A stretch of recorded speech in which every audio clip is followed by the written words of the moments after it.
You like it a juice?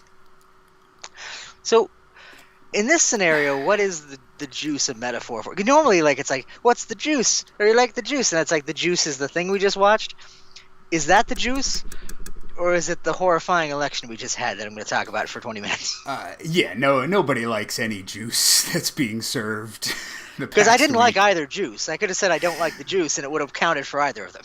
No, well, welcome to Saturday Night Jive, where we talk about Saturday Night Live and Saturday Night Live related movies. This week we watched, by special request, the Saturday Night Live episode from season 45, episode 13, hosted by RuPaul, musical guest Justin Bieber. Oh crap, I meant to look up why this was requested. So if you want to talk about whatever you want to talk about. I don't want to talk about anything. I know. We just elected a Nazi for president. There's nothing else to talk about. Well, there's plenty to talk about, apparently, because I told my wife that we were watching this episode, and she went, "Oh, I have all the things to say," because she, as am I, she's a big RuPaul Drag Race fan, but also she's been obsessed with the Diddy parties. Now, you know nothing about this? I mean, I knew that it was a thing. Like, I knew he got arrested and there were these parties. I knew that a lot of celebrities were getting roped into it, but I haven't been paying specific attention to it because I don't give a shit. Well, I mean, you got to give at least a little bit of a shit. Do I? Why?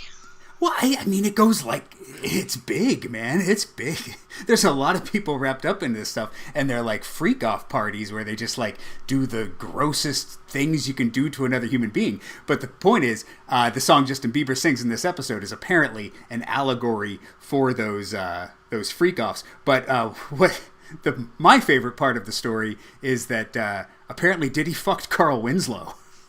Yeah, you said that. We were talking just before the podcast, just sort of 5-minute preamble, and you threw that out there as if it was an afterthought, as if that's not the one thing I'm going to want to fucking talk about.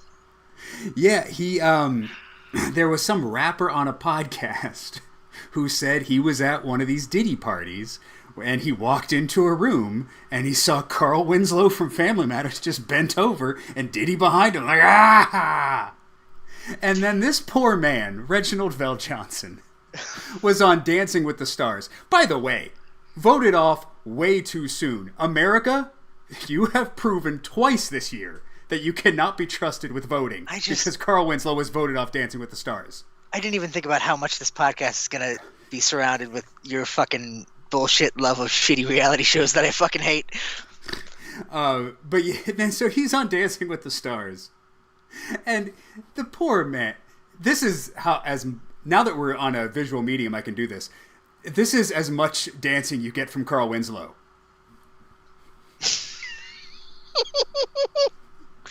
That's about all he can do. He's so old. That's all I would be able to do if I was on Dancing with the Stars. Truth. And then he's leaving, like, the studio, and TMZ has a camera, like, is it true P. Diddy fucked you? And he's like, get the fuck out of here. Wait a minute. Wait, this came out while he was on Dancing with the Stars? Yeah, because this whole Diddy thing is like, it's now that's in the news. Now, was there an implication? Because I know, like, there's been implication of, like, rape and, sexual assault and things. Was Carl Winslow's, was that consensual or was it not? What's the allegation? It beats me. I don't think the guy who saw it Excuse me, I got some questions for everybody involved here. Well, I just think if I'm seeing Carl Winslow having passionate consensual sex with someone, I'm not doing anything to stop that. But if I think I need to leap in and protect Carl Winslow from being raped by P. Diddy, then, that's a different story. Okay. I'm going to ask you why you think this, but in a way, the reason that the fact that you think there's a choice in this scenario almost is encouraging, the way you think. Because you're telling me you walk into a room and you see P. Diddy and Carl, you're thinking like, oh, romance must be involved. Well, obviously, I don't know. One of these men were wined and dined. So wait, you're assuming that you think it's more reasonable to assume rape than consensual sex? Because yes. I go into a weird sex party, I mean, I'm not going to That's these true. fucking weird sex Yeah. parties. I just assume, I don't know, is he a victim or a perpetrator? Because I heard the Bieber thing, I guess I heard that he was giving him a blowjob at a party, and that it was not consensual. I didn't know Yeah. this about the song specifically, but, again, who knows, I mean, And not to defend him. He's a piece of shit, but. No, but I didn't have time to go look into it because it was so quickly before we started recording. But yeah, apparently the music video for Yummy has like old white people just eating disgusting stuff and like images of babies. So now people think like, oh, they eat babies at these Diddy parties too. So Yeah, well, that because I remember that, and I remember like actively hating this song and thinking it was really shallow and superficial. And knowing the background, I kind of feel bad about that now. yeah, both. Well, I mean, we'll get into Bieber's music later on. In the weird like parallel universe that he's living in while he's playing it. Oh yeah. All right. Anything else before we just jump into the episode? I don't want to talk about any of that other shit. I just wanted to talk about what I watched today and why I didn't like it.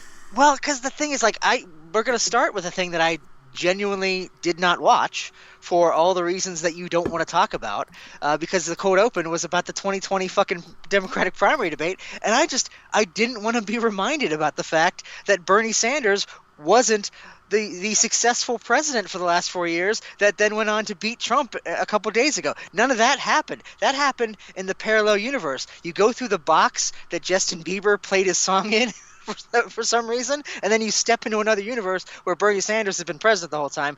Larry David has been playing him on SNL this whole time, and people were like, oh, wait, Democratic presidents actually do good things for people and don't just sit there aging rapidly and being fucking nothing?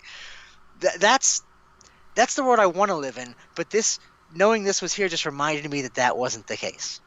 Oh, so that's why you skipped it? See, I thought you skipped it just because it was like a 12-minute unfunny cold open.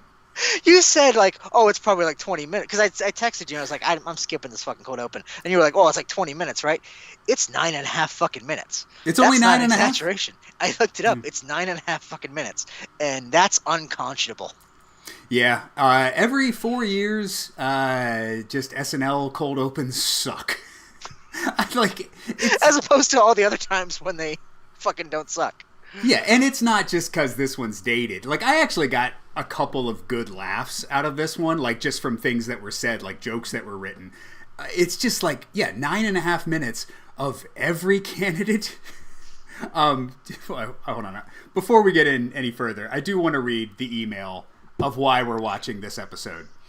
This is from a fan of ours named Corbin. He suggested we watch this episode. If you have a suggestion of an episode or anything SNL related you want us to watch, Saturday Night Jive Podcast at gmail.com. I'm sorry, can we maybe put a pin on suggestions now after this? Maybe don't suggest things for us to watch. He also requested the Frank Zappa episode. Know what? Maybe just don't listen to Corbin. Maybe just block his fucking email. But he did recommend the Donald Pleasance episode, so... Okay, well that one was, That one was fun. And he also recommended Sinbad, which has been on my bucket list for years. Okay, I'm turned around again to block Corbin's email. He's batting 50-50 so far. But the reason he chose this one, this fan suggested a bunch of episodes for us to watch. And this one specifically, he said, as a fellow heterosexual man who watches Drag Race, it would be interesting to see how a fan and an outsider would look at this episode. Plus, we'll probably get a spicy rant about Chad. So we will get both of those. Yeah, no, we're going to talk about Chad. And we're going to talk about how this episode brings in a RuPaul's Drag Race fan and then also seems to shun everyone who's not at the same time. I don't know. We'll talk about it. The book reading sketch alienated me so fucking hard. Yeah, and me too. And I watch RuPaul's Drag Race. Okay, but this cold open, 9.5 minutes. Wait, you didn't watch it, right? Did you watch any of it? I genuinely didn't. I skipped through it to get to where it ended, and no, I did not watch it. Yeah, I only took a couple notes. I mean, I always liked Larry David's Bernie Sanders. In this one, he talks about, I guess there was a problem with the voting app in Iowa because they were using a new untested app or something. I vaguely remember that story. Do you remember? Yeah, well, they they referenced it later on in the news. Oh, they had a joke about it. It's a weekend update. Um, But Larry David's Bernie Sanders says, "Here's how you do elections: no apps, no gadgets, no gizmos." Well, I remember this was our dad's pitch for what would have been at the time the season premiere of Curb Your Enthusiasm, where he wakes up and he sees on the news that Bernie Sanders has won the presidency, and then somebody jokes on the news program, "Oh, and I guess Larry David's gonna." And then he wakes up and it's a nightmare. He's like, "Oh God!" And then he sees on the TV, "Donald Trump has won the presidency." Oh no! Oh no, a better way to go, just do the whole season-long arc where now he has to try to get Bernie Sanders impeached or something so he can get off the show. That seems like a Curb plot. I also like Jason Sudeikis as Joe Biden in this, saying things like, once they start counting votes in Crack-a-Lackey, I'll be creeping up on every single person from behind. Sure, but it just reminds me that fucking Joe Biden exists.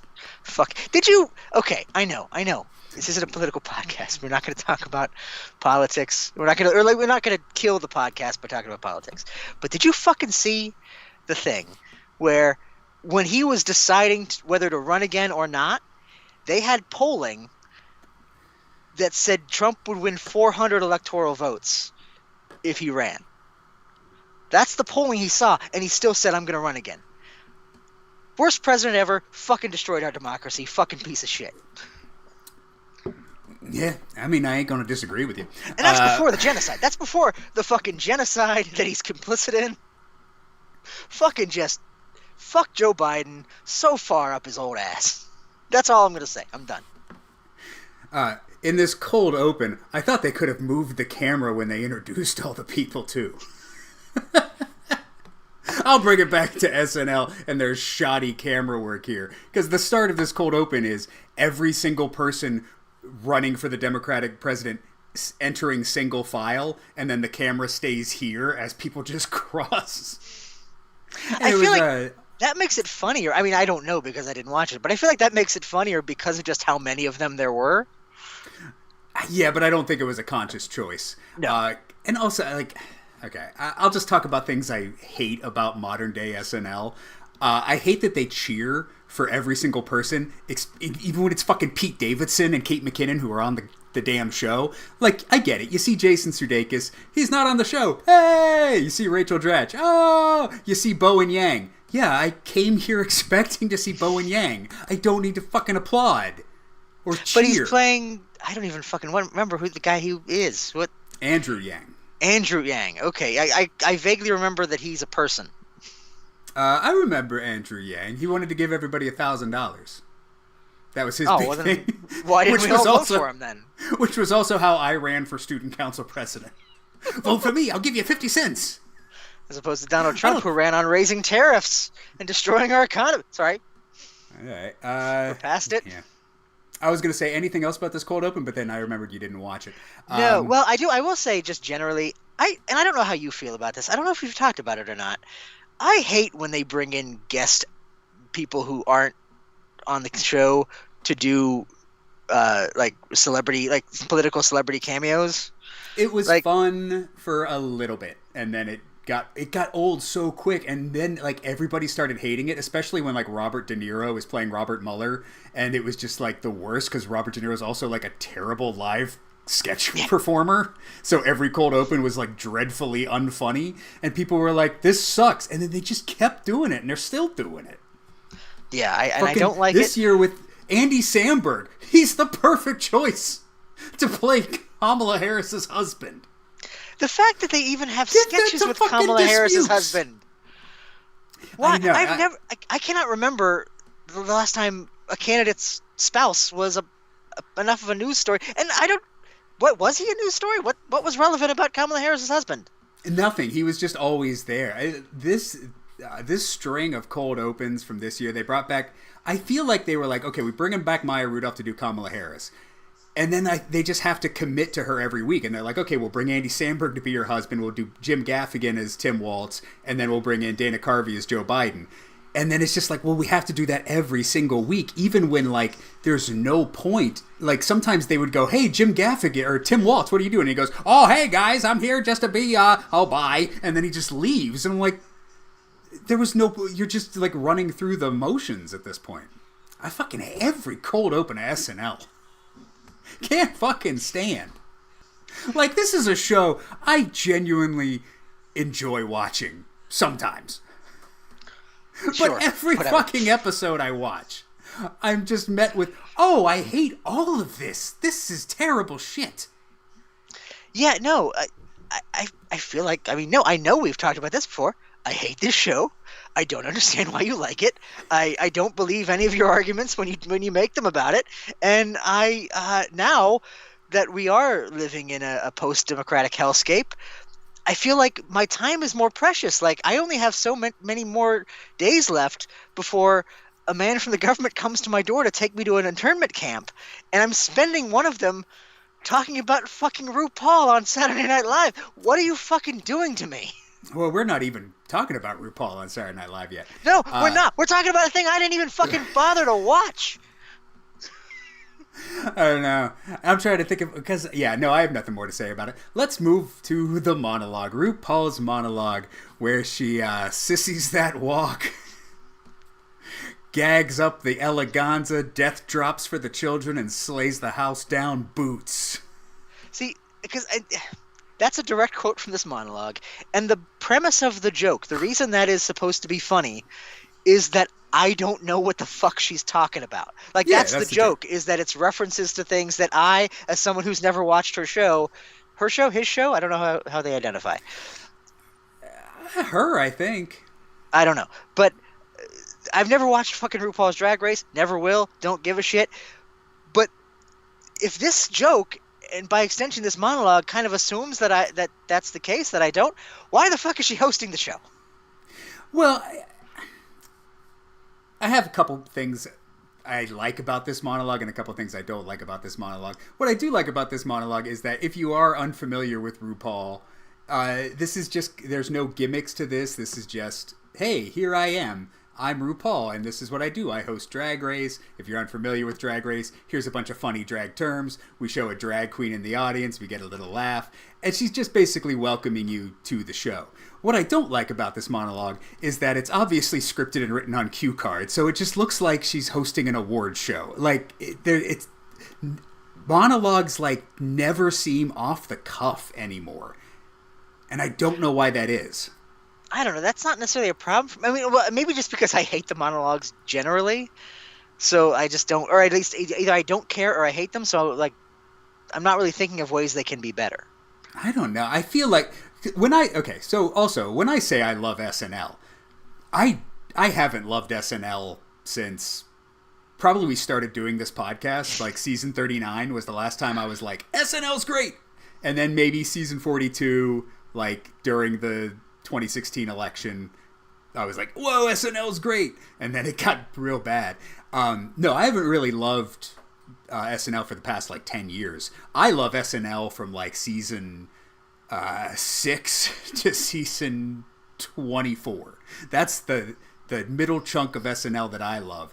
And it just seems so much better rehearsed there. Like, you would have your Nancy Kerrigans and stuff, but people would come out for their monologue, and I actually felt like they were just like, hey, yeah, I'm happy to be here hosting SNL. This is great. We're going to have a great show tonight. And, oh, hey, here comes Dana Carvey to do a bit with me.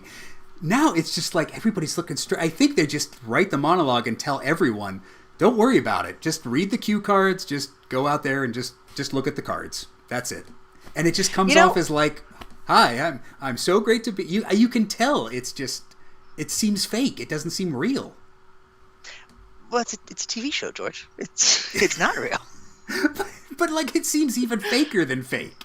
Like, I don't think RuPaul is a cop that fucking sexually harasses people she pulls over either. I'm just saying, when Bob Hope comes out and goes, hey guys, it's swell to be here, I actually believe that he thinks it's swell to be here. Didn't he? No, I was going to say, didn't he beat his wife? But that was Ben Crosby. Yeah, I mean, Bob Hope probably beat his wife too. I mean, they all did. It was a different time beat their wives back then. And probably today now, thanks to Trump, we're going to enter into a new era of wife where it's beating. legal. Yes. All right, I can't wait. Tired of the woke mob. Like RuPaul.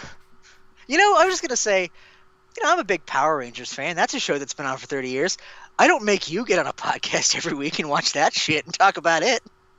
Hey, this was not my idea, by the way. So you don't blame me. I think it definitely was. I think you're rewriting history. I feel like you came to me and be like, "Hey, if we did a podcast, it should be about Saturday Night Live," and I was like, "Okay, I guess." And now we're fucking here.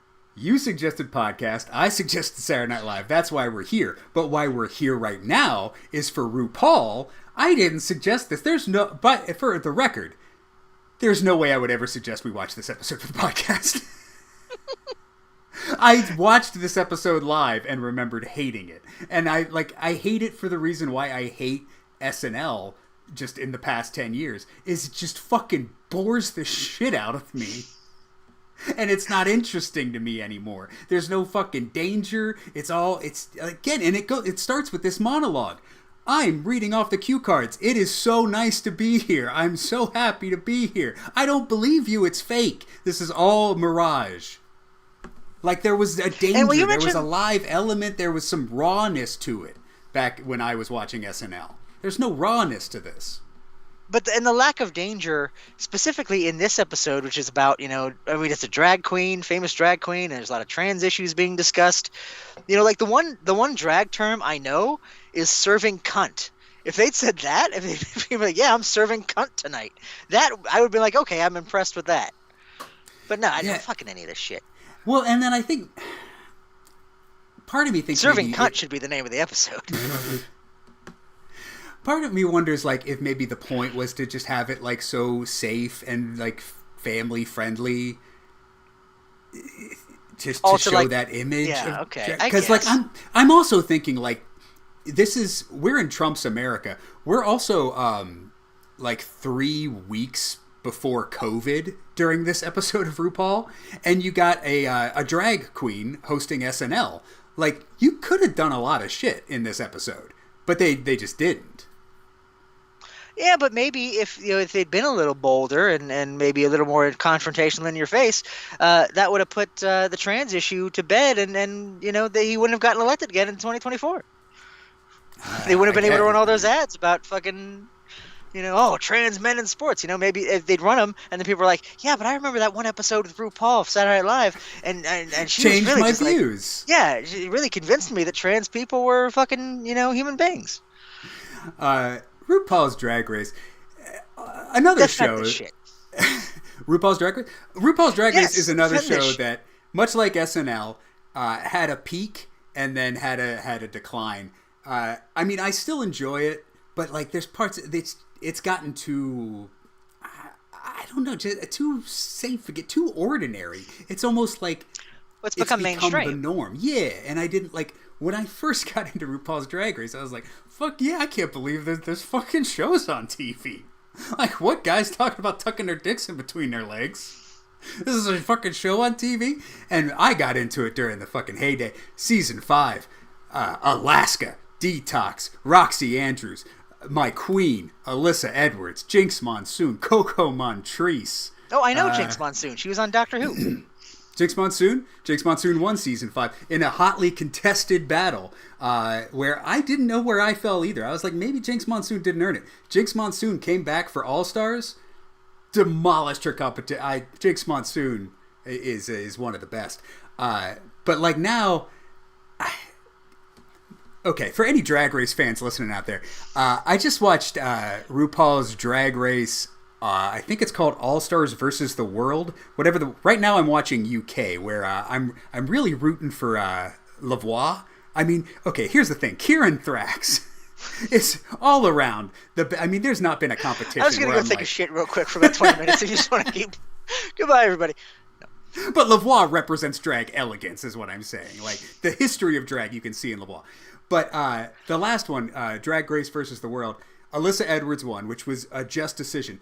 but they kept trying to push Kitty Scott Claus down my throat and pretending that she was good. This drag queen was fucking horrendous. So unfunny. But everything she did, you'd see RuPaul going, ha ha ha ha ha ha. And sometimes they edit it where it's like, oh, Kitty Scott Claus says a joke and RuPaul goes, ha ha ha ha. And then someone else says another joke that's the same level of funny and she goes, and I'm like, oh, RuPaul didn't think it's funny, so you're lesser a drag queen. And don't get me started on Michelle Visage as a judge. You have no fucking business. You don't know what the fuck you're talking about anymore. All right, that's my Drag Race thoughts.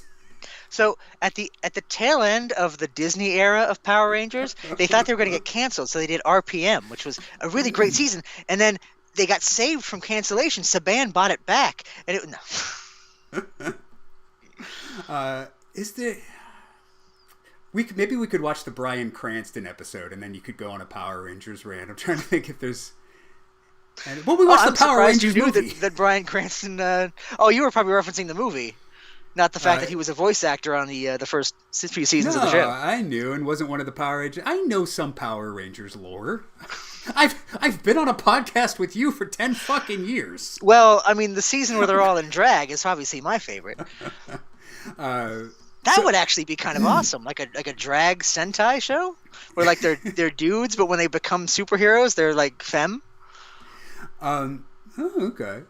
But the thing I like, what I like about Drag Race is just the performance aspect of it. You're seeing these drag queens, and they're just given the stage, and sometimes they're asked to dance and perform, sometimes they're asked to sing, sometimes they're asked to just do a talent, sometimes they're asked to act.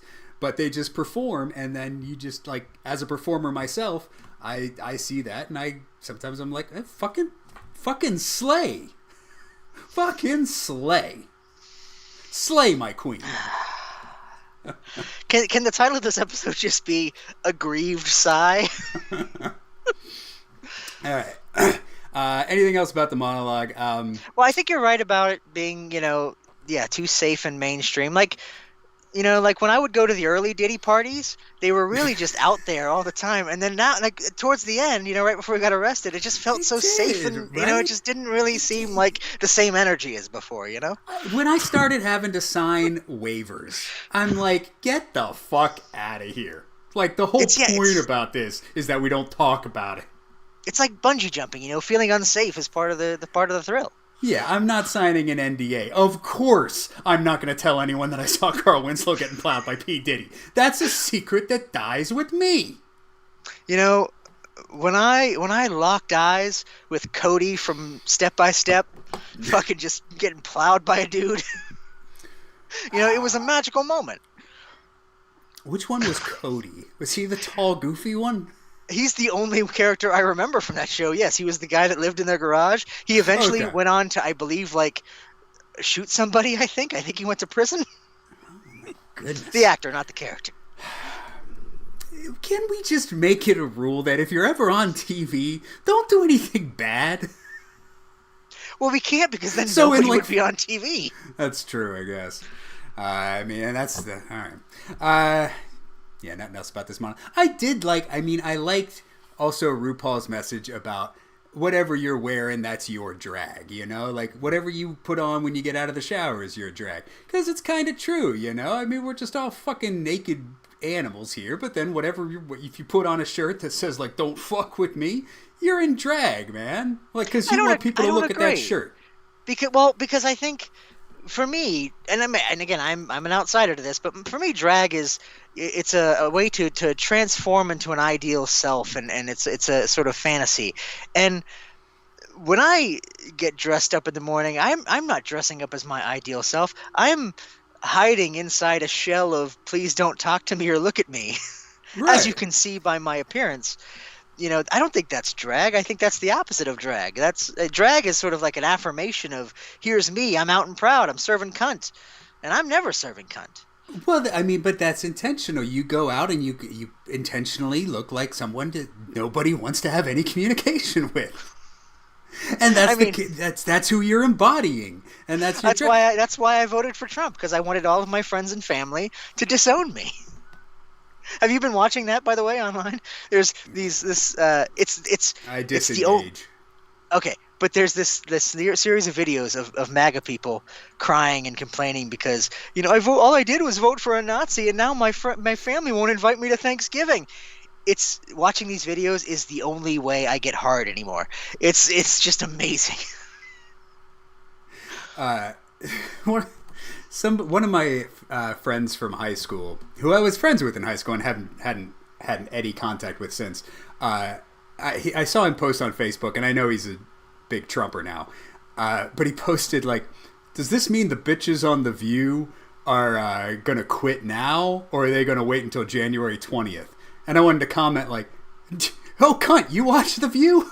Who's your fave?" Well, what the fuck are you bitching about The View? That's your drag. You want to be that guy who's going to bitch about everything that's fucking halfway to the left, an inch to the left. You want that? He's in drag too, man. These people with their fucking Trump flags, they're all in drag. They're putting that out. This is who they want to be, and this is their fucking drag. Well, no, they're in drag because they're secretly all cross-dressing fucking freaks. And not to say that people who cross-dress are inherently freaks. I think people who are closeted and turn that internal homophobia and transphobia into trans and homophobic hatred, they are fucking freaks. All right. Let's get into some sketch comedy here. Yeah, let's fucking. Let's get into the first of many sketches I didn't like in this fucking episode. This is gonna be a running critique of every sketch in this episode. I don't get it. What's the joke here? I don't understand what we're doing. Maybe I'm more sensitive to this because we're close to the election, but I kind of felt this was a little racist. Okay, and I think I thought that too, but I think that's only because this is Saturday Night Live, which has a history of not paying attention to black cast members. But in this era, one thing I will commend Saturday Night Live for is having a multicultural cast and putting on sketches that I would have never seen 15, 20 years ago, or I would have seen differently. Like when Bowen Yang is doing a sketch, there was one I saw recently from the Adam Driver episode where they played a gay couple, and the joke was that they were trying to have a baby, but they didn't know that they physically couldn't. And I was like, that's a great sketch. And if I saw that sketch 20 years ago, we would be watching that sketch now and going, how could they? No, because it would have been Chris Kattan and fucking Adrian Brody femming it up. And it would have been reprehensible. But today I'm like, oh, well, this is coming from like a gay voice, and it's good to see that. So I don't think this sketch is racially based, except it is weird that it's just like the first joke is the black family doesn't know how to play charades. And he's like obstinate about their lack of, like, they point it out. Like, hey, that's not how you do it. And they're like, fuck you, white family next to us. Like, that's... Yeah, and they're steadfast in their ignorance, too, which is... It's just weird. It was... And it was off-putting right at the start, because I didn't know where the humor of the sketch was coming from. Watching 50 years of SNL, I think I know where the joke is going. When I see black people aren't good at something, and I'm like, I'm watching an SNL sketch, this ain't gonna end good. But I don't think there was any racial context in this. I don't think... No, what? Yeah, no, I guess not. But then, like, why? I mean, I guess just maybe because it's RuPaul and he's black, so let's make it a black family. But like, yeah, I think that's it. It's like, what? Did you ever? You didn't watch Star Trek: The Next Generation at all, did you? I mean, here and there. Did you ever see the episode where they go to the fucking planet of black people? No. It's early on. I want to say it's the second or third episode. It's called. Oh, why the fuck am I blanking on it? I can't remember the name of it, but it was the early episode, and they go to this planet, and it's like this like tribal African world, and they have all these like ancient rules and shit that they run afoul of, and it's considered like one of the most racist fucking things in a series that is known for being anti-racist. They're like, but there's this one fucking episode where they just, but then you go to the backstory, and then all the cast members are like, yeah, that was the worst thing we ever fucking did. Don't know why, but then you go to the backstory. That wasn't in the script. That was just the director at the time was just like, hey, what if these were all fucking black people? And like they had turbans and shit. Like it's fucking insane. Yeah, well, I mean, so sometimes racism is in the eye of the beholder. But yeah, I don't think this sketch is. I just think this sketch is unfunny. So one family, they're playing charades. One family doesn't seem. first they don't seem to know how to play charades because they're just talking, and then they're getting into an argument about how to play charades, and then the comedy gets very, very muddled because then they're just really good at charades because I guess they know each other, you know, like when Chris Redd gets up and starts just pretending to be Marlon Wayans, they immediately know it's don't be a menace to South Central while drinking your juice in the hood. So I feel like there's like 4 different jokes going on. Because that joke was where I thought the sketch was going to be altogether, which was the white and black families, and their reference points are all racially specific to the point where the other families don't understand. So, like, I thought the white family was going to be making really white references, and the black family was going to make really black references, and then the joke was, you know, they don't understand each other. Yeah, and like I thought it was going there at one point, but then like the white family is also not understanding the rules of charades. Well, there was one thing. Explaining them. This, I don't know why this pissed me off so much. The hypocrisy of this fictional character in this sketch that I didn't want to watch anyway. Where at one point they say, "And you're not supposed to point at things in the room," when just before that, they pointed when they were doing it. She pointed at Beck Bennett and was like, "You." Well, you violated your own rule. And like, why am I mad at this? Yeah, these aren't real people. That's another problem. I mean, that's another problem with this terrible fucking sketch is that there's just no internal logic, which is a big fucking problem I have with the sketch we'll get into later. But yeah, no, I didn't understand where this was going, and then when it got there, I didn't understand where it was, and then when it was over, I didn't understand where we went. And is it bad for me to point out, and this is more just a general point for this whole episode, is it because, you know, RuPaul, she's a drag queen, she's all about inclusivity and you know, being who you are and not, is it wrong for me to point out that when not in drag, she looks like a weird alien monster person? It does have a weird head, but it makes it kind of perfect for drag, too. And I think that's a lot of plastic surgery, too. You'll see that with... if you're a RuPaul's Drag Race fan. Give me some more references to names of people that I will never look up. I was just going to say, when you see them on their initial season, you know, they look like normal people. And then they'll bring them back for RuPaul's All-Stars, and everyone's like sucked up to the gills now because now they got a little money and some recognition, so they all got plastic surgery. I think to make their face look more... not feminine per se, but more like the drag queen, like probably just so they can do their cheekbones makeup easier, you know? I mean, sure, I guess it's kind of... I was going to say it's kind of weird to me, but like, who the fuck am I? Like, I'm not judging it necessarily. It's just, it's a frame of reference, or it's a thing that I have no frame of reference for. Yeah, well, it's weird because, you know, you'll see them... Because they also show them out of drag during, like, their confessionals, and you'll see them out of drag, and then you'll see them in drag, and then they'll be out of drag in the workroom. But... yeah, some of the queens, like, as they get more and more famous, out of drag and in drag starts to look exactly the same. I think because they're altering themselves to do that. Have they ever done reverse drag where it's ladies dressing up as dudes? There was... You mean on RuPaul's Drag Race? Or just anything like this?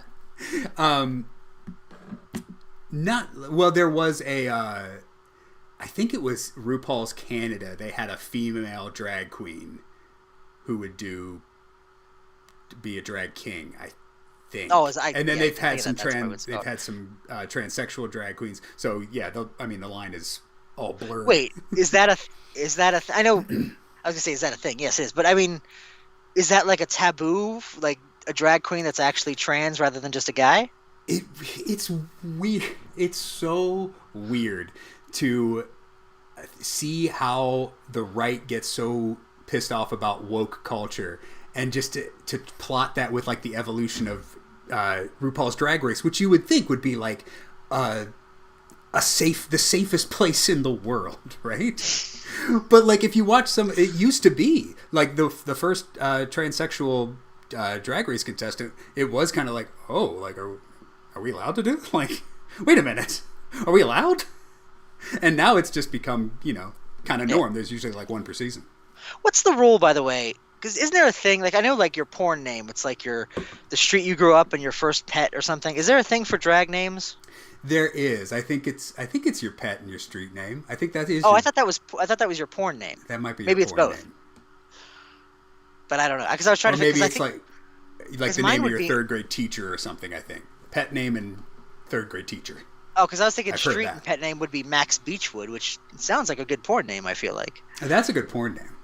Yeah. But for first grade teacher, mine would be, if it's dog and first grade teacher, it would be Max Zabronsky. that's not a good any name. No. That's a good name for the mobster that shakes people up on the porn set. You said Duchess McGee. That would be mine. Oh, that's right. Duchess was before Max, yeah. Yeah, we had that dog for like a little bit. And then it kept running away and we had to get rid of it. Yeah, I just think I remember it jumping over the fence and our parents just going, you know what, she's probably better over there. Yeah. I remember it eating your turd. I don't remember that. It was still when you were, I guess potty training, I guess. But like you were going to the potty, but like not wiping yourself yet. So you like mom was wiping you, and then the Duchess came in and went plump and mom's like, "Whoa! Yeah. Don't just hate Ben's turd." This was actually last week. We readopted Duchess. Oh my god! And Duchess is dead. You can't eat a Ben turd and wake up the next morning. But that's why she ran away. She was like, "This is not the place for me." Anything else about charades? No. Let's move over No. to a spicy conversation about fucking Chad. Here's the other thing. This is a only recurring watched- character that we will never do on And We're Back, I swear to fucking God. We've seen this before. We've only watched 2 episodes from this era. And the other one was the Elon Musk episode, which had a fucking Chad in it. Oh, and yeah, let's fucking remind me of Elon Musk again, our new shadow president. I know. But, oh my god, I fucking hated this. I hate Chad, too. Chad, the only thing that's interesting about Chad is that I don't know if it knows that it's kind of a meta commentary on Pete Davidson's success. Oh, I thought it had to be. I mean, I don't know. I took that as the only possible explanation for this. I mean, you think it kind of has to be, because the joke of Chad is that Chad is just a monosyllabic airhead, I guess. Like, He's Pete Davidson. He's just a brainless person who just wanders through life and succeeds in everything. That's the joke of every Chad's guess. In fairness, it's always a different locale. In Elon Musk, he was in space. In this, he's becoming a drag queen. So it's never quite the same, but it's always the same structure. Someone is enamored by Chad for no reason, and maybe because of or in spite of his dullness. And I think it's Pete Davidson, but I don't know if that's the gist of the joke. I mean, I don't know. Maybe you just... I'm sorry. I really am sorry. But it's like we just elected a president who is that also. The ultimate failing upwards. I keep bringing it back, but it's like how... But yeah, no, I fucking hate this. And I think I hated it more because of that, because that's just so on my mind. And you mentioned Elon Musk. He's another fucking fail upwards. Of course, he inherited his fucking apartheid diamond mine money. That's how he failed upwards. But yeah, this... I don't know. Maybe it bothered me more than it should have, but I don't like Chad, and I don't want to ever see any more Chad. Okay. But do you think it's a clever meta-commentary, if it is a meta-commentary? I don't know. I mean, I don't know if I'm clever, but... If Pete Davidson came out and said, oh yeah, no, the joke of Chad is that he's not good at anything, he's not interesting, he's the most dull, useless person on the planet, but everybody loves him. And for some reason... I am also the most dull, uninteresting, talentless person on the planet, but for some reason people love me. That's the joke. Do you respect that, or do you have disdain for it? I think I land somewhere in the middle. I don't know. Well, because also you're positing, and I guess generally when you have a sketch like this that is so central to it, that you assume Pete Davidson came up with this character and wrote this sketch or whatever. Because the only way I would believe that it was a deliberate meta commentary is if somebody else on SNL wrote it who doesn't like Pete Davidson as much as we don't like Pete Davidson. I know, but I don't. Like if he is self-aware about it, I wouldn't say I have either disdain or respect, but it would. I was gonna say it would ruin it, but I don't like it anyway. So I guess I don't know. I don't know how I would react. I mean, it has to be intentional because like 99% of Pete David's comedy is, I don't know why I'm here. Like almost every Weekend Update commentary was like, for some reason I got a job, and like that's just his humor. Like, who knows why people like me, but they do. Well, because I'm thinking now of maybe the worst thing that's ever been on SNL in its history, which was the I'm Just Ken parody, I'm Just Pete, which that was kind of the premise of that. Like, can you believe that people care enough about my life that I can put enough references to it in a fucking parody song of a comedy song that's less funny than the comedy song it's based on? Fuck Pete Davidson, I goddamn hate him. No, because the worst part is, the joke's actually on me. And I know that. I know that the joke's on me. And Pete knows that the joke is also on me. And that's why I hate him even more. And the joke of Donald Trump is on all of us. Thank you. Yeah. This damn sketch. Check splitting. I zoned out so fucking hard on this sketch. Oh, so did I. What was the... They just Who are these people? They yell in weird accents. That's the premise? Is that what I got? I mean, this sketch is just kind of slowly getting to, okay, what is the twist going to be? Because here's the premise. They're splitting up a birthday check, and Heidi Gardner says, oh, but I didn't have any wine. And Aidy Bryant's, well, like, we'll just split the check evenly. And then Cecily Strong and RuPaul, like, stand up and defend Heidi Gardner, saying, like, she shouldn't have to pay for wine she didn't drink. And they're almost acting like, I don't know, like Southern Belle lawyers or something. And the whole time you're like, okay, well, who are these people? None of these characters have been established. Like, for a second, I thought this might have been a recurring character, and I missed the first one. And I was like, oh, that's why I don't get it, because these were established characters previously. But we don't know who these are, and so the whole time you're just going, okay, so what's the punchline going to be? What's the punchline going to be? And the punchline is, oh, they're just temps. So they started here last week and they'll be gone Friday, but for some reason they were very passionate. So you just watched a whole sketch for that. Yeah, here's how I know this sketch happened. One guy in the writer's room was like, I had this idea. We were all at lunch the other day, and we were debating about whether to pick up split the check or what. And it turned into kind of an argument. And then another one of the writers said, "I met this one lady who yelled a lot." And they were like, "Well, we don't have anything else to write this week, so let's just do that." Yeah, it's just, and I don't know if it's just supposed to be like campy. Because the other interesting thing about this is kind of like. I could see them doing this sketch in, like, the 90s as, like, a drag sketch. Like, isn't it funny that we put the host in drag, you know? Yeah. Like, if fucking Charlton Heston's hosting and they put a wig on him and they're like, okay, you're a lady yelling at a restaurant. But it's RuPaul, so, like, it's RuPaul's in drag. See, RuPaul's but I don't know. I don't know that it makes sense as a drag sketch outside of the fact that RuPaul is a drag queen. Like, if this was like a coffee talk kind of thing where it's like Mike Myers. Yeah. Why? Why not just have Melanie Hutzel do it? I don't know. The fact that RuPaul's in drag, and this is a show that has, for so long, had the belief that man in dress automatically equals a joke. We watched 5 Carol sketches. Yeah. Where Horatio Sands just danced in a dress. And now we're here where RuPaul can just be in a dress because RuPaul just wears a dress on the TV, so I guess that's progress. I mean, yeah, until the inevitable pogrom of trans people in the next few years. Sure, it's progress. I know. Here's the other thing about RuPaul's Drag Race. If you watch older seasons, like, there's a couple times where I'm like, oh, RuPaul would get fucking canceled if she said that today. Really? There was one where when Drag Race first started, they would...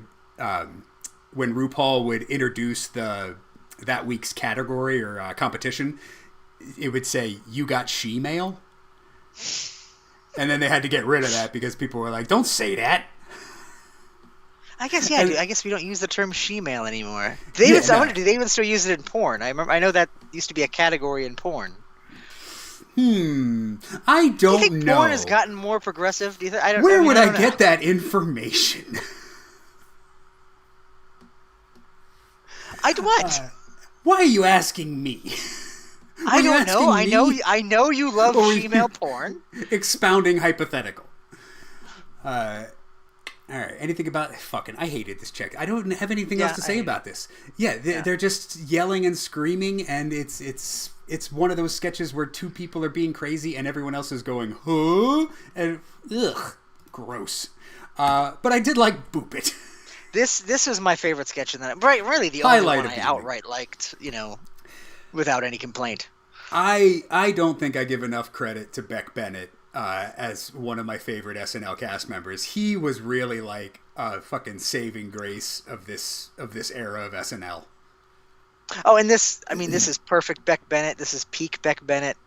The premise is it's like a Bop It commercial, what's called Boop It, and it's like a thing where you push a bunch of things, and then the dad wants to get in on the fun, but he sucks at it, and then he just becomes obsessed to the point of drinking himself to divorce, and it's great.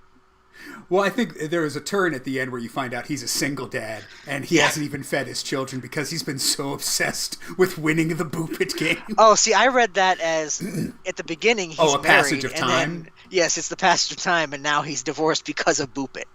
Oh, it could have been. I don't know. Maybe I missed an edit. Because he's different. He looks different. In the beginning, he's like clean shaven, or he's like got a nice shirt on, and then you cut to him, and he's clearly devolved. It's true, but the kids looked the same though. I guess maybe they were wearing some different clothes. I assumed it was this Bop It commercial took place in one day. Oh, see, no, well, even if it takes place in one day, the absurdity of it can still be a progression of time. In one day, either way. he got divorced, and yeah. Either way, it's still funny because you got just Beck Bennett in his underwear. I love Beck Bennett has the ability to play like horrible people that you want to root for. I don't know how he does it, but when like this character, I want to see him win. This single dad who's just getting too into the Boop It game, but like I shouldn't. He's a despicable human being. Well, and just there's like subtle little thing, like the very first sort of inkling of something is like after he like leaves because he lost the game. You just see him kind of walk through a doorwell and just take a quick swig of scotch, and it's just like, oh, something's happening, and it's just that kind of like subtlety is what makes it. Yeah, it like, builds. And how he kicks Chris Red out. He's like, go home. And then he gets good at the Boop It game. And he's like, you should bring him back. You should bring him back to look at me play Boop It. And just the line, have they been fed? Have they eaten? All right. Yeah, I loved Boop It. Looking over the sketches. Yeah, Boop It. This is the only thing I liked. So before we move over to a sketch I did not like, I just want to sit and just... I just want to sit and enjoy Boop It for 1 second. Okay. Reading. Okay, first off, do you know the term reading as it equates to drag queens? Well, I mean, I do now that I've watched this sketch. I did not before. Yeah, the sketch spells it out for you later, but yeah, reading, when drag queens are reading each other, they are being basically brutally honest, throwing shade. But in this sketch, RuPaul is reading, or I guess in the reality of the sketch, RuPaul has been asked to the library to teach the kids how to read. RuPaul is confused, thinking they mean reading as drag queens.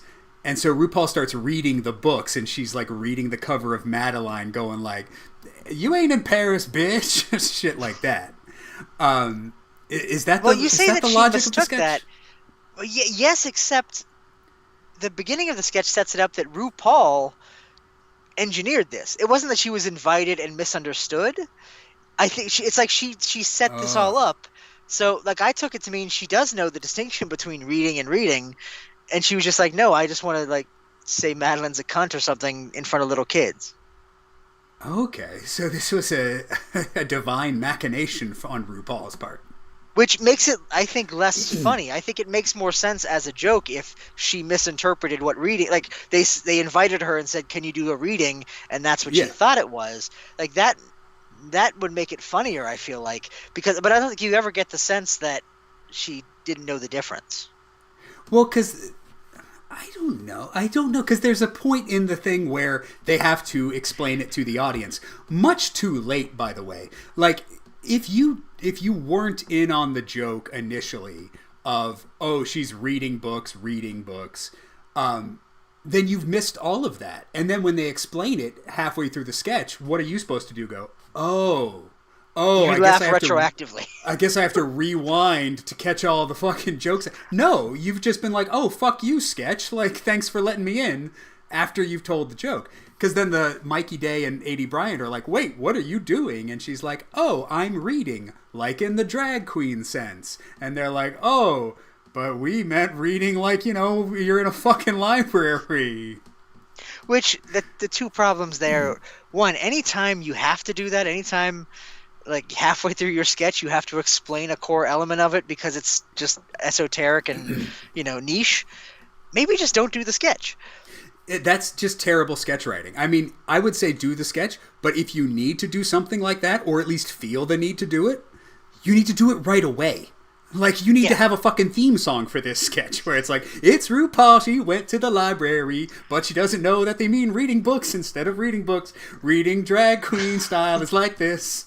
We only get one theme song for a sketch per episode, and we had to waste that on Thirsty Cops. To be fair, that was my favorite part of that sketch, was the theme song to Thirsty Cops. The other thing is, once you get to that point, you go, oh, it's just a fucking pun. Yeah. And it's a pun I didn't understand, but it's just a pun. And also, I don't want to... I hate bringing up, possibly touchy subjects, but I think the whole thing about, the drag... What did they call them? It was Drag Queen Story Hour, yeah, which was, a big controversy because a bunch of right-wings... there was a guy who, shot up a drag club over it. It was a big... Not to blame them for it, But was that after 2020 or before 20? I feel like that would have been before 2020. I think that was during the Trump years.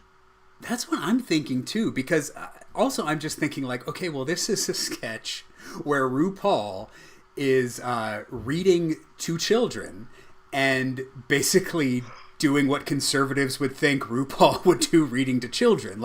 That's why they think it's a bad idea. So then I thought, well, oh, shit, is this sketch, fucking wrong on that level, too? Are we sending the wrong message to people? I don't know. And then I started thinking about that because I wasn't laughing at the hilarious jokes in it. If it was funny, I wouldn't be thinking about that shit. Yeah. But yeah, I don't have anything else to say about it. It's a bad sketch. On to the next bad sketch. The one thing I did enjoy when RuPaul was reading the book, it was the girl with the hidden clock. And she goes, oh, she out in the woods doing herself, and then she pulled up a clock acting like she fixing it. I guess that was funny. This girl ain't fixing a clock. She's out in the woods doing herself. That's funny, admit it. I guess, but it's I don't know. Part of it is this is going to be a bad thing to admit, because it's going to sound like I'm homophobic or transphobic. I have a problem with flamboyance, not a moral or ethical, but just it makes me uncomfortable. Really out flaming homosexuals or the drag queen aesthetic. It just, I don't want to be around people like that. Because I'm a very introverted person, and it just kind of makes me, I don't know, it just makes me feel weird, and I don't know, it's alienating to me, and I feel like I'm a piece of shit for even suggesting that, but I don't know. This whole thing just kind of made me feel bad. When it's genuine, I have no problem with it. I can spot genuineness and I can spot phoniness, and phoniness irks me. When I see someone I don't even have a problem putting on airs, I'm like, tone that down. But when I see someone who's just genuine, I'm like, hey, be yourself. I'm not saying they shouldn't. I'm not saying they should tone it down for my benefit. I'm just saying it's a thing that my energy doesn't jive with that energy. Yeah. And so when it's I don't know. I'm not the right person to judge because like part of this is always going to be kind of cringy to me. No, I get that. If you were at a party with a bunch of drag queens, you would... I could sense that you wouldn't fit in. Well, no, like, or maybe you'd have a grand old time. When I was at a P. Diddy party, fucking Reginald VelJohnson in the ass, and then a drag queen came in, I was like, you just ruined the whole fucking vibe. Like, ugh, that's creepy. All right. Up next, we got Justin Bieber. Do you have anything to say about Justin Bieber other than... Why is he in a weird cube? Sometimes they do this on SNL. This isn't the first time they've had... Why is he dancing in the cube in the Drake video? Which just reminded me of the Donald Trump episode. Yeah. What, with the laser harp? No, because remember they did a parody of that Drake video. Oh, right. In the Donald Trump video episode. No, they've done this setup before with like the cue. I think it's so they can do projections because this set would be built, in front of the set where you would normally see people. But like since he doesn't have a band, he doesn't need that space. So they put this on so they can do fun projections. I know like a lot of rappers do this, so then they can have their like little laser light show behind them. Which at least made these performances interesting. I will say the songs, like, as they were going, I was like, damn, these are like earworms. But now, you couldn't pay me to sing Hum them. No. I remember Yummy, but just because I vehemently disliked it when it came out. I keep thinking it's sorry. I keep trying to sing Yummy, and I'm like, is it too late now to say Yummy? Wait, no, that's a different Justin Bieber. Well, at least I remember that one. I couldn't tell you. I don't know. Like, I didn't mind that. Yummy. I got that Ghost of You song. That wasn't bad. That wasn't one of the ones they played. I think that was after this. But no, these are Yummy and Intentions with special guest Quavo. Well, Yummy. I just want to say, has there ever been a song least deserving of an acoustic cello? It did seem a little highfalutin. When Justin Bieber started and he's got the fucking cello player out there, I'm like... But then, like, the dancers come out. The one thing I had a problem with is that both of this is the same choreography for both numbers. I was like, at least do something different. Maybe get a different box. I don't care about choreography, especially. I want to hear the song. And then the only thing I had to say about the second one was the Intentions. Was it A Heart Full of Equity? In the lyrics? I believe that was a lyric no in the fucking song. It's the only lyric I remember from the song. You have a heart full of equity. What the fuck is that? That's a nice sentiment, I think.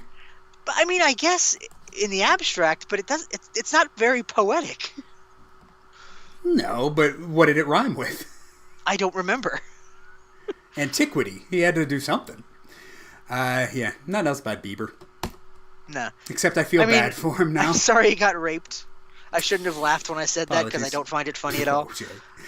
Weekend update. I have nothing for you. I love. Are you paying attention to my my slideshow? Did they bring Norm back? It just went to OJ. I can't even remember the joke there. Oh, it was Michael Che threw to like footage of Trump's acquittal. Yeah. But yeah, it was the OJ Simpson trial. I got a couple of laughs out of Jost and Che, mostly on Che's side. I'm not a fan of Colin Jost. I think he's wooden and boring. No, I can't remember what it was. I think I laughed at one. I can't remember. It was a joke that they did like an extended beat where like Colin Jost commented on it. I don't remember what it was. I don't. Oh no, it was say what you will about Donald Trump, right? That was good. Yeah, but that was a Che. No, it was it was Che who said, "Say what you want about Rush Limbaugh." Oh, Rush Limbaugh, yeah. Yeah, and then he stopped. There's nothing else. Yeah. Yeah, that was the joke I laughed at. And then I wrote down an Oreo shamrock is what Colin calls Obama. So that's the things I like about Colin is that he's the most boring fucking average white guy that you can just make jokes about him. But like you could also just have a fucking mannequin there. Yeah, well, that's because the one thing I like with these guys, we talked about it before, when they swap the jokes and Michael Che just tries to make him say the most racist shit possible. That felt like that kind of energy, that joke. Yeah, and they do that a lot. A lot of the jokes, they'll usually have one per week where Michael Che is basically calling Jost a racist. Anything about our commentaries. Oh, you mean Megalopolis is Chloe Fineman? One of your hottest SNL cast members of all time. Yeah, I mean, Chloe Fineman doing Timothy Chalamet was fucking... Well, I mean, if she'd been, a MAGA wife crying about how her family didn't love her anymore, then I would have gotten hard. There you go. I don't like it. Just impressionists. I don't know. I don't care. What do you think? Just impressionists in general. Well, I've talked about this, and I feel like we're gonna do it someday, and I'm both dreading it and kind of morbidly curious about it. The sketch that I hate, the structure of sketch I hate more than anything else, and I don't know if it counts as a recurring sketch, where they do the auditions for like Star Wars or whatever, and it's just like, hey guys, Back to bring the Future, your impressions. Star Wars. And that's what I hate about it. Is it's like when we talk about people doing their stand up on Update. It just feels like this is just a thing you had in the bag. This isn't something unique to this show. This is just let me do my bit, and I don't like that. I feel like that's cheating. Yeah, it's just. And it's not the first time anyone's done a bit like this. Like this, basically, Chloe Fineman is, hey, she's here to talk about the Oscars, but she's really here to do impressions of Renee Zellweger, Scarlett Johansson, Laura Dern, and Saoirse Ronan. Wow. Also, like, obscure? Not obscure, but like, does she sound like Saoirse Ronan? Wait a minute. Hold on. I gotta think. I've seen a lot of what does Saoirse Ronan movies. Sound like? Because what the fuck does she sound like? Yeah, I think she's Irish, but I don't think she has like a thick Irish accent or anything. Well, because and here's the problem: since I'm familiar with Saoirse Ronan, I've seen a lot of Saoirse Ronan movies. If I heard Saoirse Ronan's voice, I would probably go, "Is that Saoirse Ronan?" Like if she was in a car commercial or something, like the voiceover. But when Chloe Fineman did a Saoirse Ronan impression, I was like, "That's either a perfect Saoirse Ronan impression, or it sounds nothing like Saoirse Ronan. I don't know." See, if I was hearing a car commercial and it was Saoirse Ronan voicing it, I would go, "Is that Chloe Fineman doing a Saoirse Ronan impression?" But it's also like it has a distinct air of, I think it might go a little something like this. Yeah, well, especially when she did Timothy Chalamet, and she I think that's the image, doing the hair and like, yeah, and then she's like laughing at herself. Yeah, I just didn't like this. Yeah, after every one of her impressions, it's like she gives a cute little smile because how much fun she was having, or how much fun that was. Yeah, it rubbed me the wrong way just because I was like, I ain't got no time for this. Get out of here. And then anything else? Oh, we have Cecily Jones. Cecily Jones as Kathy Strong. Cecily Strong as Kathy Ann. Who I liked the first couple of times I saw her, and now this is just word salad. I got nothing to say about Kathy Ann. Neither do I. I didn't like it. I don't want any more of it. Nah, the only one I remember enjoying, I think it was like the episode after the election she was on, and she said something about Trump, and then she was like, "And I know he's watching," and I was like, that's fun. But it was also just because it was like the day after the election, I think. I don't know. I remembered enjoying that at the time. Did you watch any of the Bill Burr episode, by the way? I watched the cold open. I'm such a casual SNL fan now. I was curious just because it was post-election, and Bill Burr, I can't peg his politics. I don't know what that would have been like. I think he's one of those guys who's like plays more to the right, but he's kind of like down the middle. But because he doesn't seem like one of the Rogan guys as much. Like he seems like he's somewhat skeptical of. I mean, again, fucking. But also, I don't want I don't want comedy to be political, and I don't want politics to be interesting. Like, I would love if, back when I was a kid, I didn't know shit about nothing. And that was great. And I watched SNL. I knew who the president was, but I didn't know what the fuck he did. It was like, and then once Bill Clinton got a blowjob, it's like, oh shit, now everybody watches you're either watching Fox News, MSNBC, or CNN, or that's on in your office or something, and you're hooked into that. No, it should be politics should be C-SPAN, and that's it. That's the only political coverage we should have. It should be a static shot of the fucking House of Representatives, and then it should be the most boring motherfucker you've ever seen in your fucking life going, "These were the bills that were passed today in Congress." I would have agreed with you prior to our second election of a game show Hitler, but now I'm like, if they let us have another election, another presidential election, which I somehow doubt, I think we need to like nominate President John Cena. Like, why not? Like that's the only way Democrats win again, is if fucking somebody that naturally charming. I don't give a shit what his positions are, just fucking President John Cena. All right. Well, the good news about this episode's structure is we only got 2 more sketches. What do you think about Thirsty Cops? This, speaking of, they should be canceled for this. Like, this is just sexual harassment, the sketch. I don't like authority figures abusing their authority sexually. That's not funny to me at all. I know. It's so... And it's weird. This sketch was weird for me, I think specifically because it was RuPaul. But I did enjoy RuPaul's performance. I enjoyed Ego Nwodom's performance.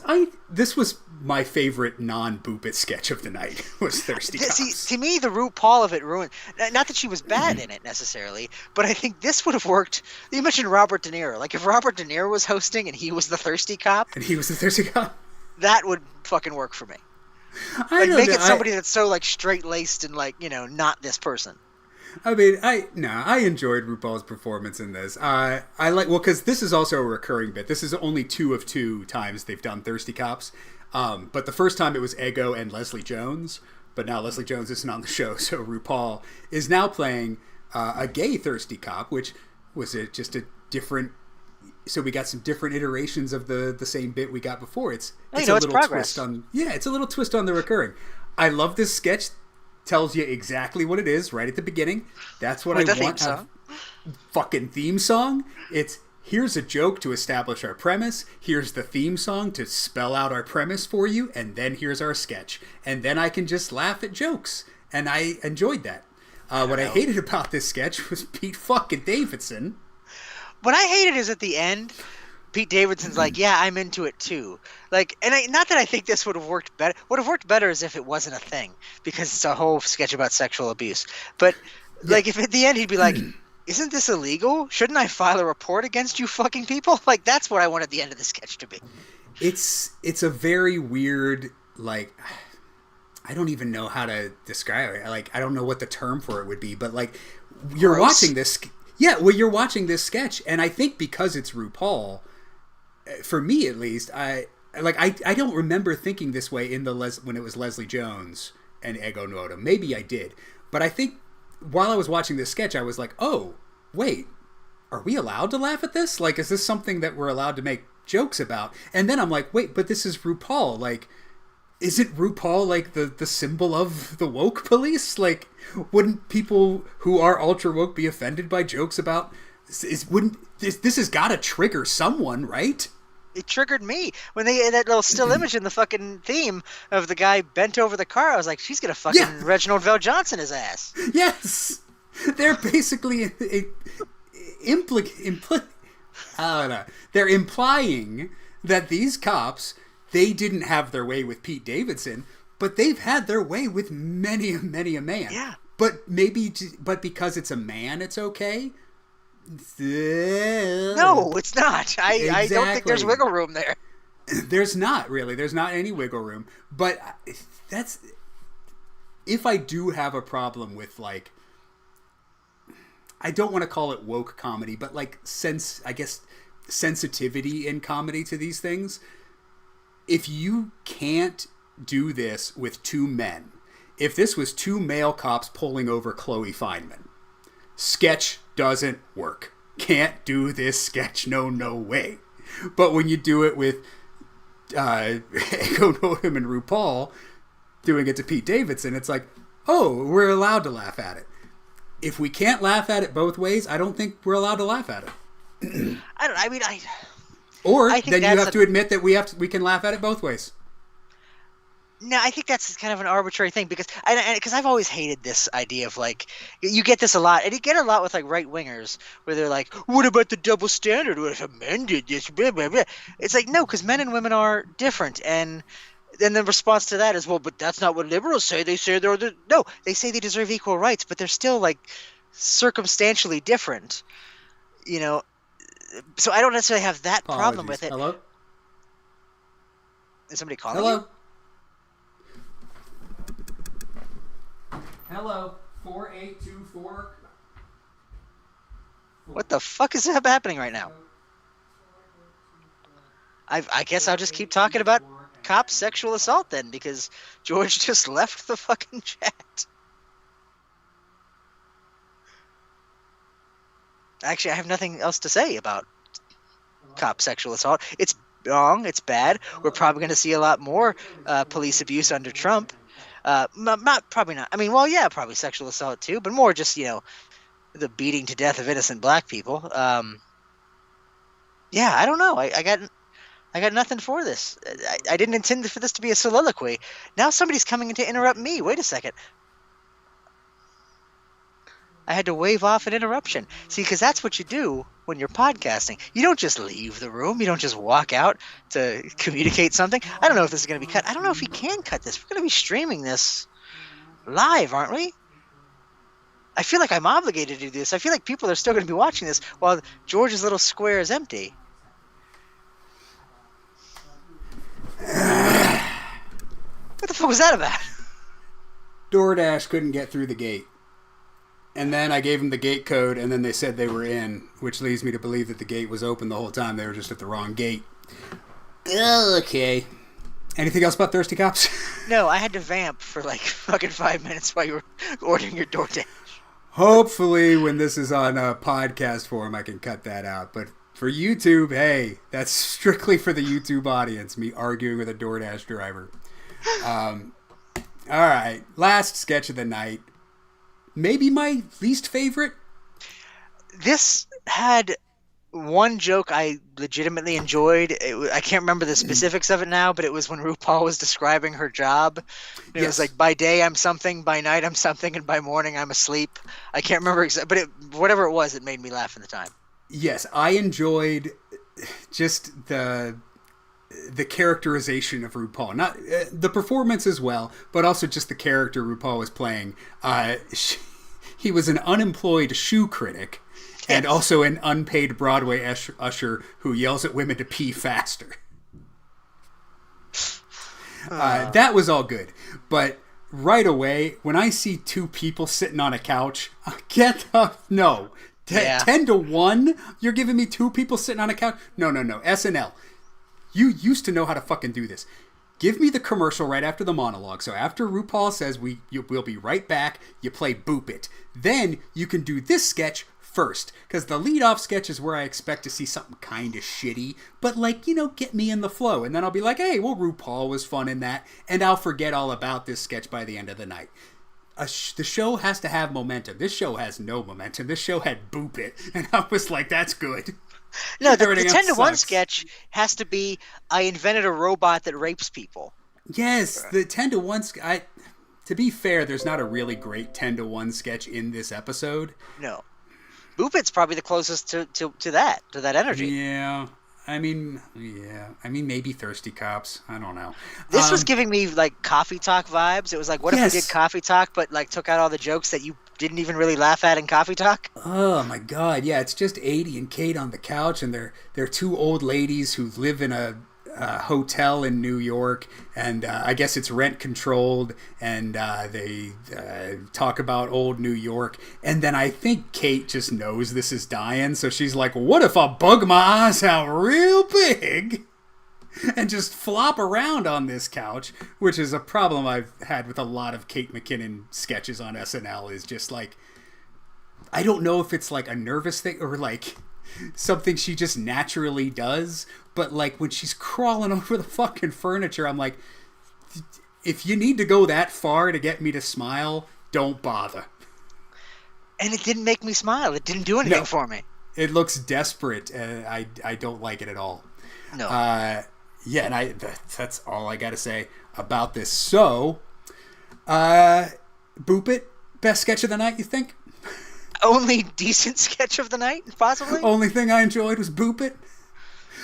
Worst sketch of the night. I think for me it was that fucking yelling about the check splitting.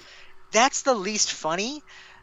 Honestly, Thirsty Cops was funnier, but like made me more uncomfortable in not a good way. Nah, Thirsty Cops is the only thing I smiled at. This old New York sketch, that might be the worst. But all in all, I did not like this episode, and I was looking forward to this episode when I remember when it aired, because I am a fan of RuPaul's Drag Race. And you know the worst way to end a week where we just ended democracy? Having to watch fucking RuPaul on SNL. I mean, on SNL specifically. All right. Anything else about anything? Well, okay, one more political thing. And this is just because this is the first thing that really cheered me up after the election. So if anybody else needs that, if you haven't been paying attention to the Nick Fuentes stuff, have you seen any of that? Nope. Okay. Nick Fuentes. Do you even know who he is? Nope. Nick Fuentes is this fucking douchebag neo-Nazi. He was a YouTuber. They banned him from YouTube. Now he's on one of those other ones. But he's like one of those incel guys that clearly are like a closeted homosexual, but like has turned that into becoming a Nazi. But anyway, he did this thing right after the election where he was like, we won, men won, all you anti-abortion or pro-abortion people, you lost. And he was like, your body, my choice. Your body, my choice. And it became like a thing. Like people were quoting it on Twitter and shit. Right. And so a bunch of the women went, oh, really? Our body, your choice? Well, here's your address. We're going to dox you and put it online. Your house, our choice. So they doxed him. And so now his house is like, he had to blur it on Google, but it was like, that's the only house blurred on Google on his street, so it's clearly that.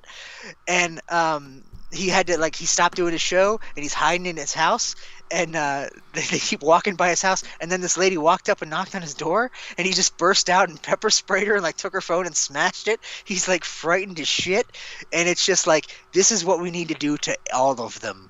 But if you just watch a little bit of him to if you don't know who he is, you'll learn to hate him. Then watch that Your Body, My Choice clip, and you're like, oh, fuck this guy. Somebody needs to punch him in the face. And then just watch all the stuff that's happened to him after. It's making me. It's my happy place.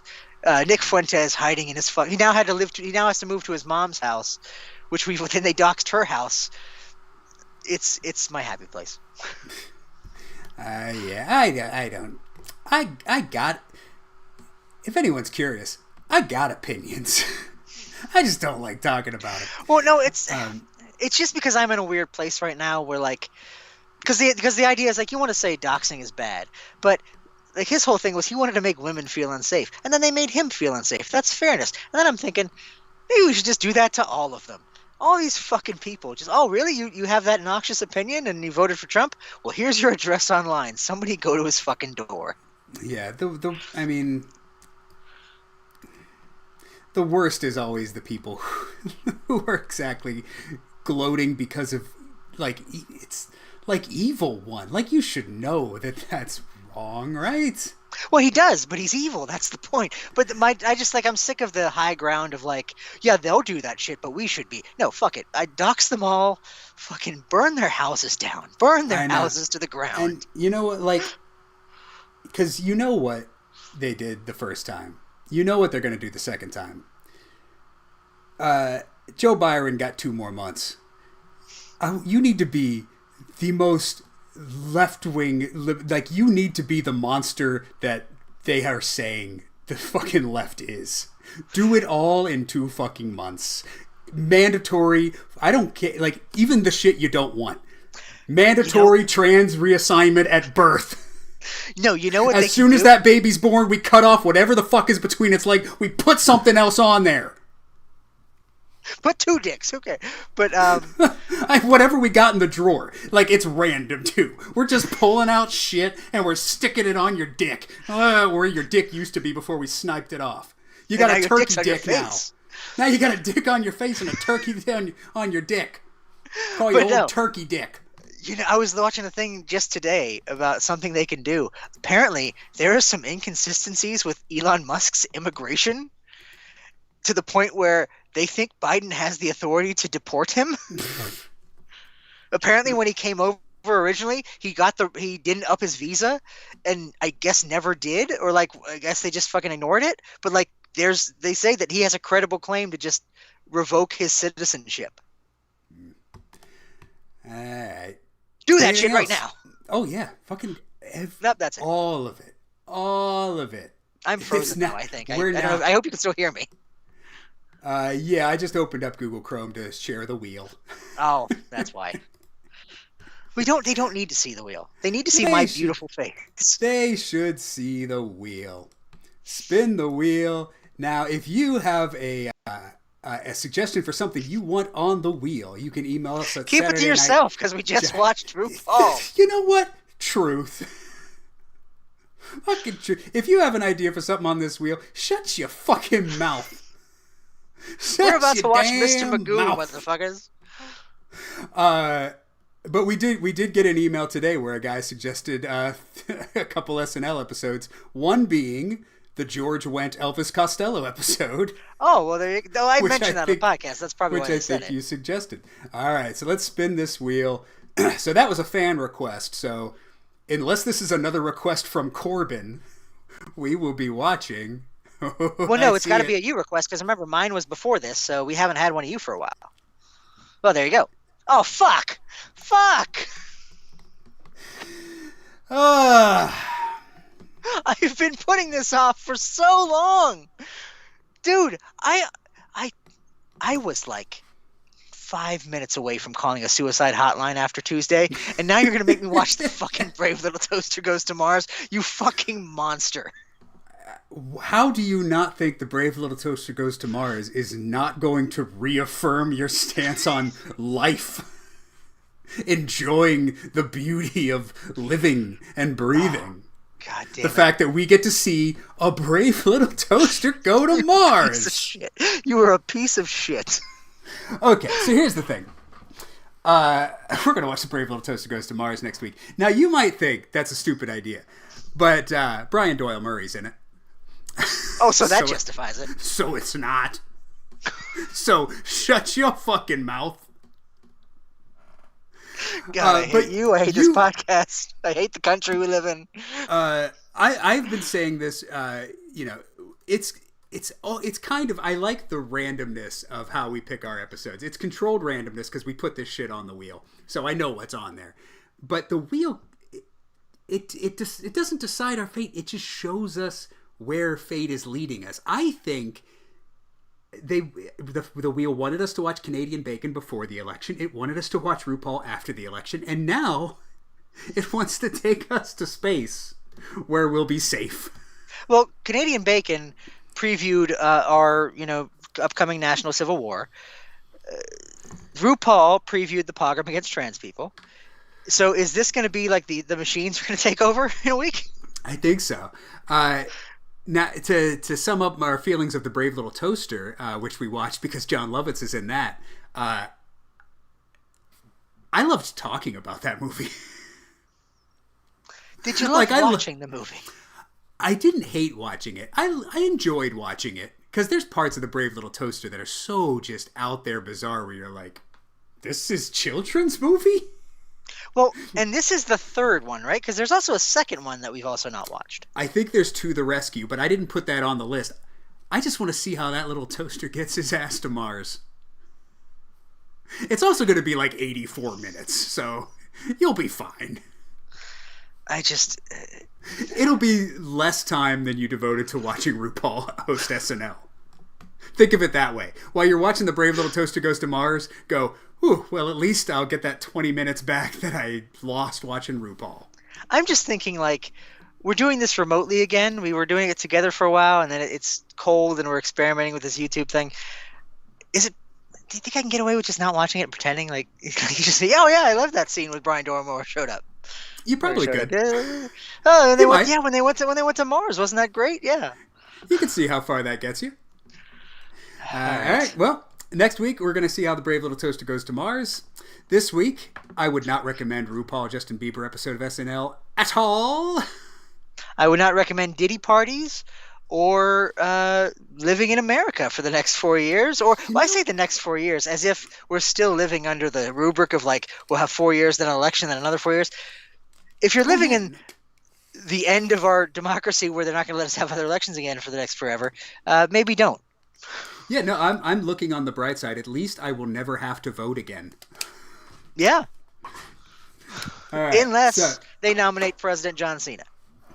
Okay, well, anything else about anything before we get off this shed? Do you play video games at all?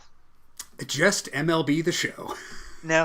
So getting into there's this game called UFO 50. I don't know if you like. It's like a fake retro game. It's like, like they do like game companies collect all their old like 8-bit games from the Nintendo era to like a modern package.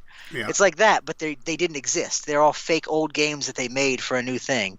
And I've been playing it like nonstop for like the last week because it's been the only thing that gives me any kind of pleasure. I don't know if you liked it. I was going to recommend that because that's been really fun for me. No. I think people need things to make their lives better now. Yeah, I've been playing MLB The Show a lot. I've been enjoying free legalized recreational marijuana. That's a thing we should probably not say in the podcast while we're both gainfully employed. And I've started getting up every morning and just looking at the sun and going, thanks, sun. See, I will do that when there's a sun flare that's about to destroy us all. I would be like, yeah, thanks, sun. You did a good job. It was a nice day the other day, and I looked up at the sun and I went, oh, thanks, sun. And then I was like, so then ever since then, I was just like, and then it's been like, ever since I started doing that, it's been real shitty days, though. And I look up and I go, well, it's winter now. Thanks, sun. So that's my new morning ritual. I go, thanks, sun. All right. So I'm tired of talking about anything. I'm tired of living. Let's get Brave Little Toaster is going to Mars next week, finally. So until we see you for that, get off the shed.